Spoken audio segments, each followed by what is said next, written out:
पहिले सुमरा गौरी गणेश को राम हो सुमरो अयोध्या हो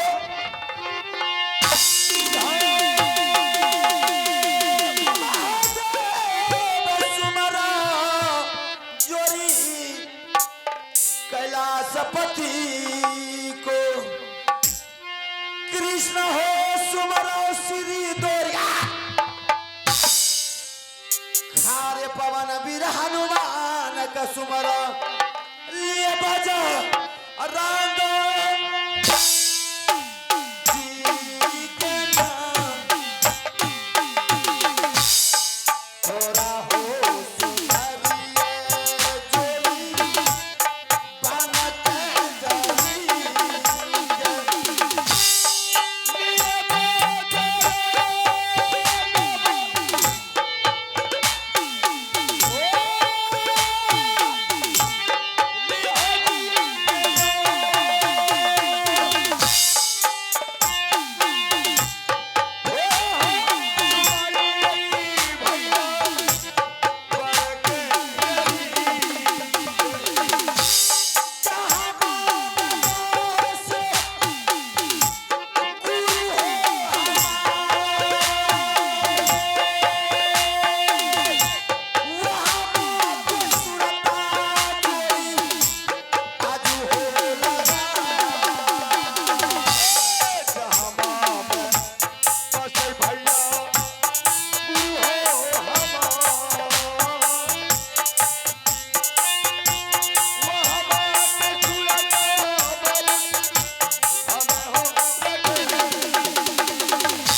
फुललिया छैया बाबा जन्ना हो बना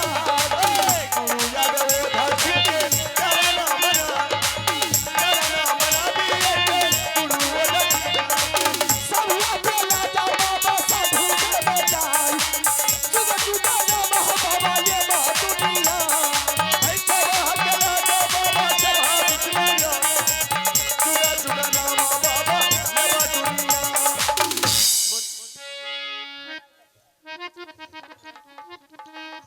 साउंड में कलाकार को बैक में आवाज दीजिए। आप साउंड मास्टर से निवेदन है कि आवाज को बढ़ाइए, कलाकार आवाज मांग रहा है आपसे।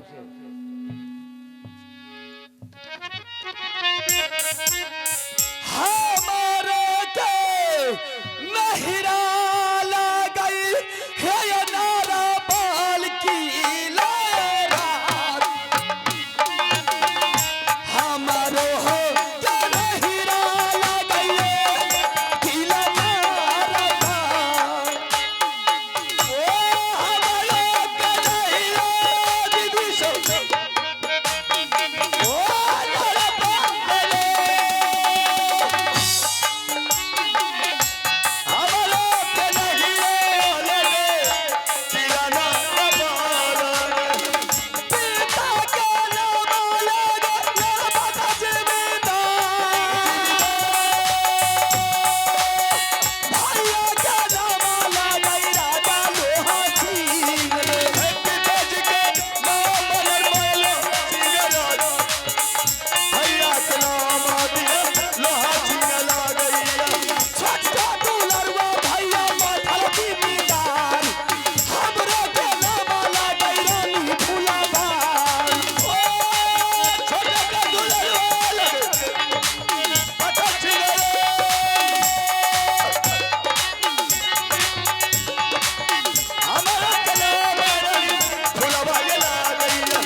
हेलो हेलो चेक मैया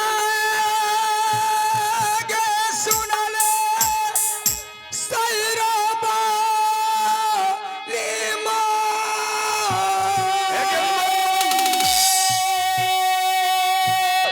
तोर के सोमर के यन रुपिया गे सब गे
लगे मोहबी नागारा में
किला।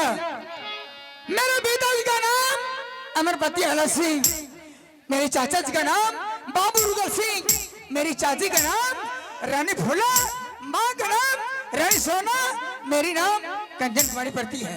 ठीक है, मैं चलती हूँ। मैंने हर रोज अपने बगीचा में कभी नहीं खेली थी, लेकिन हर रोज मैंने महल में खेलती थी, दरवाजा में खेल रही थी, आंगन में खेल रही थी। लेकिन आज मुझे दिल नहीं लगती है कि मैं महल में खेलूंगी। आज मेरी इच्छा करती है कोई सखी सहेली को मंगा करके मैंने अपना बगीचा मैं जाऊंगी सुप्तम होने खेलने के लिए। मैं चलती हूँ महल। अरे चले गई कंचन भवाने चली जहाँ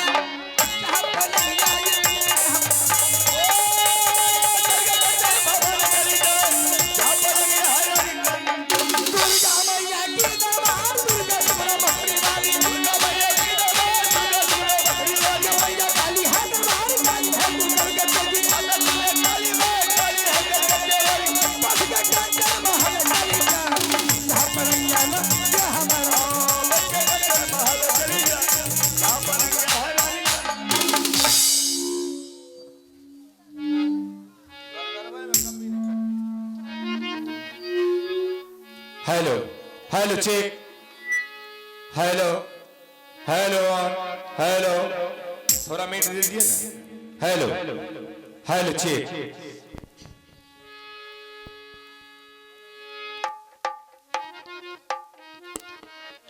hello hello check, check one, hello hello microphone, hello check, hello.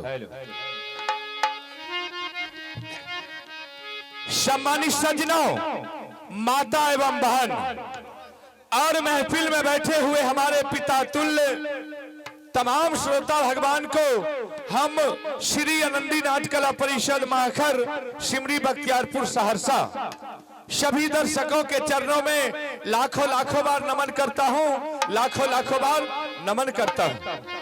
तो आइए अगला कलाकार से आप लोग सुन ही लिए हैं कि आज की रात हम लोग अल्लाह रुदल से सेवा करने के लिए जा रहे हैं, जो कि खेल रखा गया है दलकागर की लड़ाई। वाह भाई वाह। आप लोग कृपया शांति का दान देंगे और हम सभी कलाकारों से जो भी टूटी फूटी होंगे बच्चे समझ करके क्षमा प्रदान करेंगे।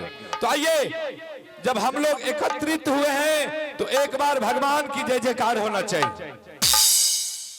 दोनों हाथ उठा करके सच्चे दिल और पवित्र आत्मा से बोलिए श्यामल रामचंद्र भगवान की, बोलिए मुरलीधर कृष्ण कन्हैया लाल की, बोलिए पवन पूत हनुमान की।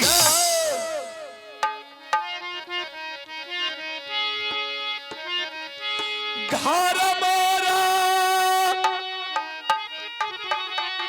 लागई बाबू सब है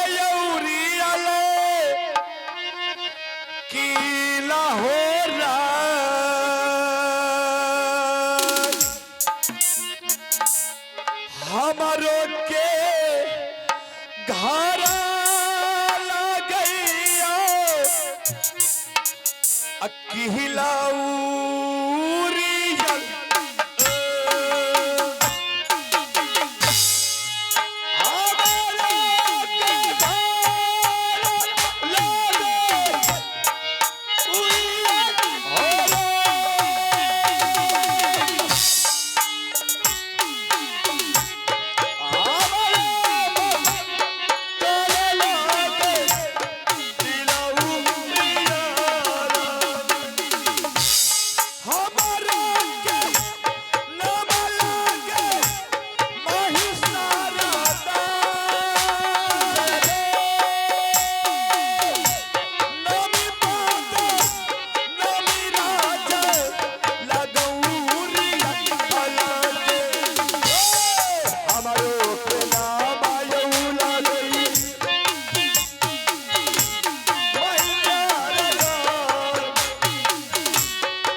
उरियल किला राज पड़ता है और मेरा ही नाम है माहिर सिंह। एक काबलो किला में कौन नहीं जानता है कि माहिर सिंह कितना बड़ा ईमानदार आदमी है। ईमानदार तो है लेकिन खतरनाक भी है। इसका बेस कम कर दीजिए। हेलो, माहिर सिंह का काम है कि हर देश में जाना, हर घर घर जाना, बाप बेटा में झगड़ा लगाना, भाई भाई में झगड़ा लगाना, सास पतहू में झगड़ा लगाना और गोतनी गोतनी में झट्टम झट्टी मुक्का मुक्की करवाना। लेकिन आप लोग समझते होंगे कि माहिर सिंह इस कलयुग में झगड़ा लगाता है। नहीं, अरे माहिर सिंह तो चारों युग में अमर है। सतयुग, त्रेता, द्वापर, कलयुग।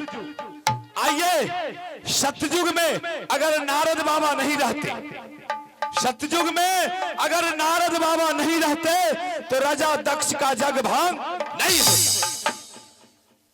आइए, त्रेता में अगर राजा विभीषण नहीं रहता, त्रेता में अगर राजा विभीषण नहीं रहता तो कोई मां का लाल वीर बलवान पैदा नहीं लिया था कि कोई रावण को मार सकता था। वही राजा विभीषण ने भगवान श्री राम को युक्ति बताया और भगवान श्री राम ने जाकर के रावण का वध किया। आइए, द्वापर में अगर मामा शकुनी नहीं रहता, द्वापर में अगर मामा शकुनी नहीं रहता तो द्रौपदी की चीर नहीं खींची जाती।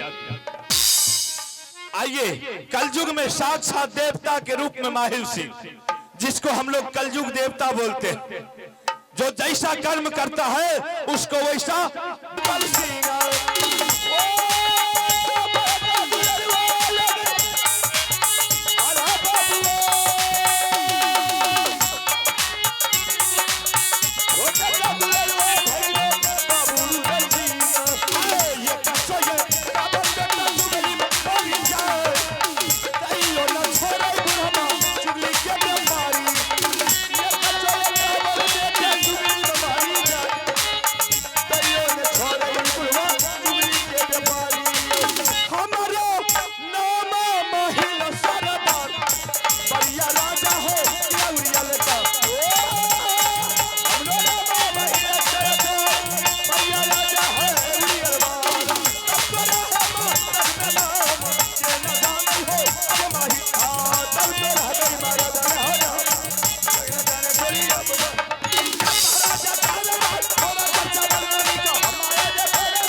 उरियल किला राज पड़ता है और मेरा ही नाम है माहिर सिंह।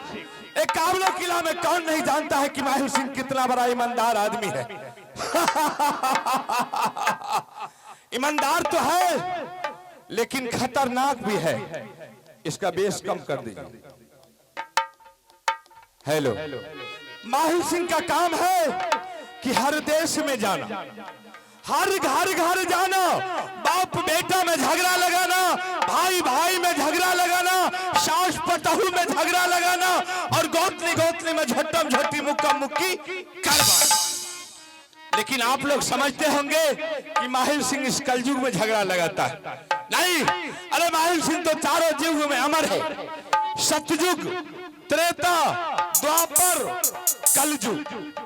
आइए, सतयुग में अगर नारद बाबा नहीं रहते, सतयुग में अगर नारद बाबा नहीं रहते तो राजा दक्ष का जग भांग नहीं होता। आइए, त्रेता में अगर राजा विभीषण नहीं रहता, त्रेता में अगर राजा विभीषण नहीं रहता तो कोई मां का लाल वीर बलवान पैदा नहीं लिया था कि कोई रावण को मार सकता था। वही राजा विभीषण ने भगवान श्री राम को युक्ति बताया और भगवान श्री राम ने जाकर के रावण का वध किया। आइए, द्वापर में अगर मामा शकुनी नहीं रहता, द्वापर में अगर मामा शकुनी नहीं रहता तो द्रौपदी की चीर नहीं खींची जाती। आइए, कलयुग में साक्षात देवता के रूप में माहिल सिंह, जिसको हम लोग कलयुग देवता बोलते हैं, जो जैसा कर्म करता है उसको वैसा दंड देता है। यही माहिल सिंह का नियम है। आज सबसे पहले मेरा झगड़ा का शुरुआत इसी ग्राम लालपुर से शुरू हो रहा है। नहीं एना नहीं करियो।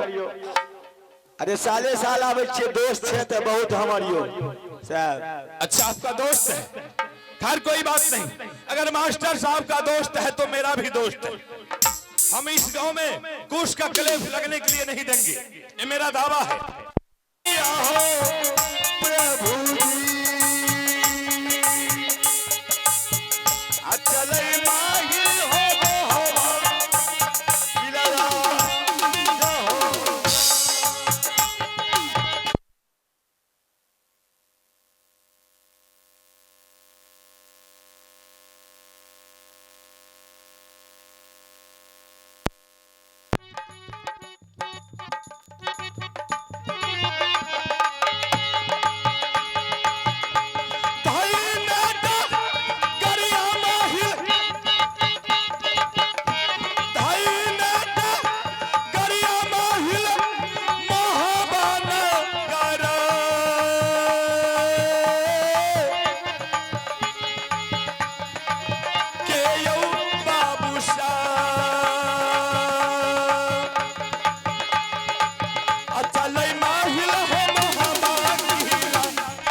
अब हम थोड़ा देर यहाँ छिप करके बैठते हैं और देखते हैं कि कब मुझे मौका मिलता है, और मौका पाते ही पूरे मोहम्मद किला राज को हम बर्बाद नहीं कर डालूं तो फिर मेरा नाम छिप के बैठे महिला सरदार, छिप के बैठे हो गर्म हवा, छिप के बैठे महिला सरदार, छिप के बैठे हो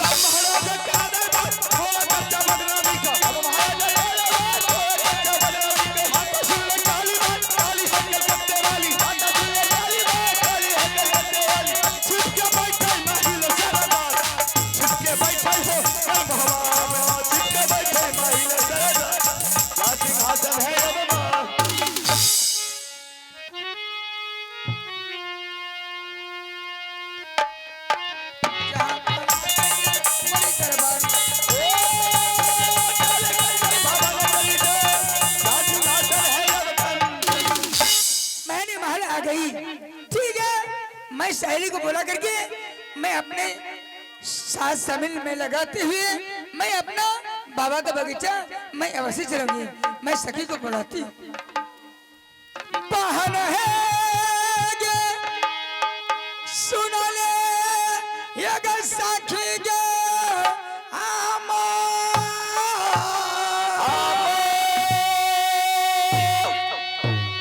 ये गे कर छो पुकार गे साहेलिया गे कंचन है गे दुलारिया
अरे मैंने इतने लोग से बोला रही थी तुमने महल में क्या करती थी बहन एक बात बोल।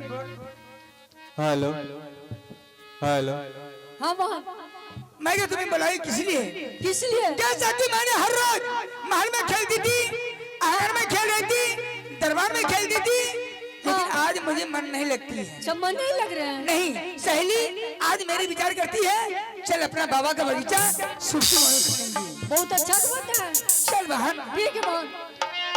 ये गा रामा काला गा ये गा झामा गा पहिया ये गे बाबा के गई बा आगे जबा गई बई गई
यही है बगीचा। देखो कितना सखी चल बैठ दोनों बहन सुर्ती मोनी खेल उसके बाद मैं महल जाऊंगी। ठीक है ठीक है। एक बैठिए में हाँ गली गए दुर्गा मैया बाबा अकेला गई बगीचा भल रहे जा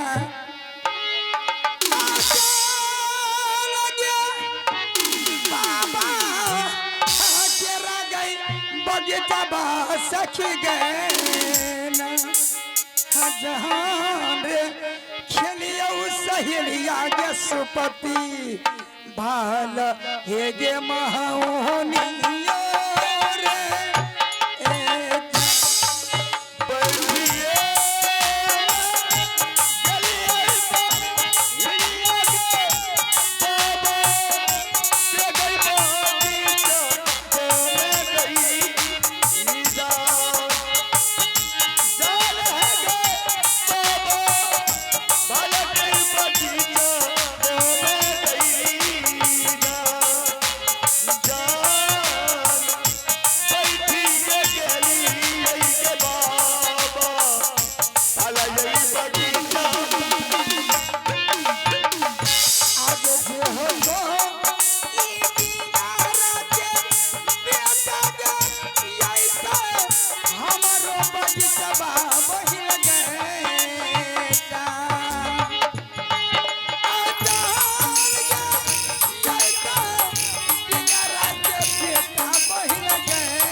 तुम लोग को इस बगीचा में आप इधर अरे तुम लोग जवान जवान लड़की होकर के तुम लोग इस जंगल झाड़ में खेलने के लिए आई है। तुम्हें मालूम है अगर हो सकता है तुम लोगों को अगर कुछ हो गया तो तुम्हारे माँ और पिता के दिल पर क्या गुजरे? क्या आपको हक नहीं था? इस रास्ते में लड़की लोग जब खेलती है इस होकर के क्या आएंगे? ए बाबू, जब रास्ता इस हो करके है तो क्या हम रास्ता छोड़ करके जाते? मैं तेरा सहेली खेलती है सुप्ती मौनी। क्या सुप्ती मौनी खेलती? जी हाँ। अरे सुप्ती मौनी? हाँ।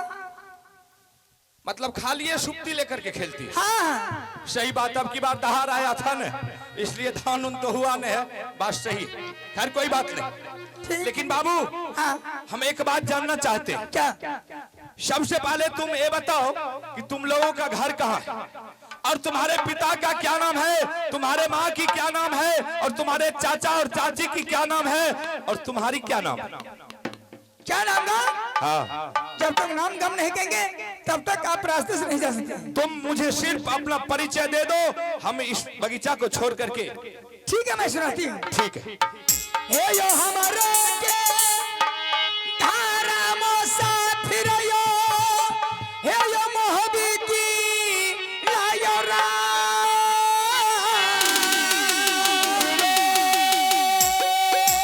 हे यो हमारा के धारा मुसाफिर जी, जय हो, जय हो। मोहबियो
मेरे पिताजी का नाम अमरवती आला सिंह, मेरी नाम कंचन कुमारी, मेरे चाचा जी का नाम बाबू रुदल सिंह, मेरी चाचा जी का नाम बाबू रुदल सिंह, चाची का नाम रानी फुला। अच्छा, मेरी नाम कंचन कुमारी। क्या तुम्हारी नाम कंचन कुमारी?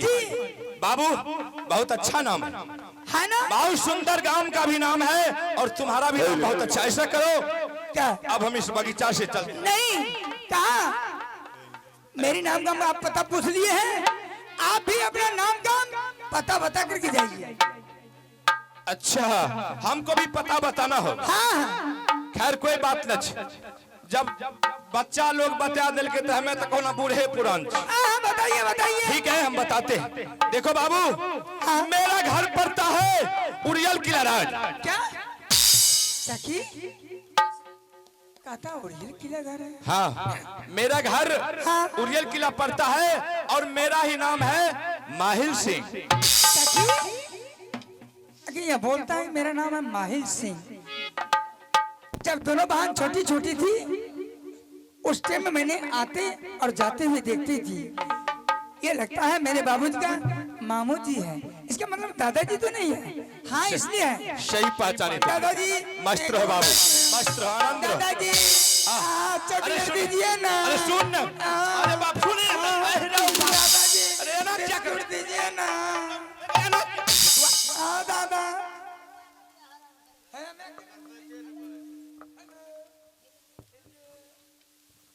बोलबा के हैरान करे छी तोरा आर के छे दादा? धिया पुता छिए त हैरान की रे? दादा गाड़ लागे छी। बेहुदा चुट्टी काट लिया है, बोलता गोर लग। अच्छा, खूब खुश रह पोता। हेलो हेलो, हाँ ठीक है। दादाजी बिस्कुट दीजिए ना। सुनिए ना, क्या पैसा दीजिए ना। दादाजी दीजिए ना बिस्कुट। चॉकलेट दो। दाई छियो, रुक मारबो। सब देवी में किया हाथ दे छी दादाजी बिस्कुट सुनी ना दै छियो गेन गेनो नो हाँ सुनी रे ना बिस्कुट जे छै ने जाइलियन हम मेलाता सब दुकान बंद भ गेल कौन भाग हां सुनो ना दादाजी पैसा दीजिए ना पैसा दे छियो कि ने दै छियो पैसा दे छियो पैसा देबो टका देबो सब कुछ देबो पैसे दो